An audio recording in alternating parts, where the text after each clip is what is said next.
আল্লাহর কসম, আমি আল আজহারে কোরআন নিয়ে পড়াশোনা করেছি, IIM এ কোরআন নিয়ে masters, human embryology in the holy Quran, PhD-র 5 বছর, human behavioural patterns in the holy কোরআন।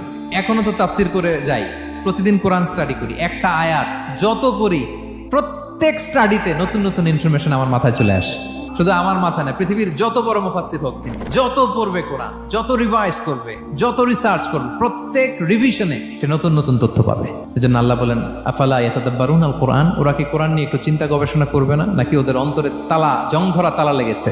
প্রতিটা আয়াত পড়ার সময় এর পেছনের গল্পটা কি, বর্তমান সময়ের সাথে কিভাবে এটাকে অ্যাটাচ করা যায়, কোরআন নিয়ে গবেষণার কথা এবং চিন্তার কথা বারবার কোরআন আমাদেরকে বলেছে। এখন আমাদের কি একটু সময় হবে না কোরআনকে চিন্তার সাথে গবেষণার সাথে পড়ার?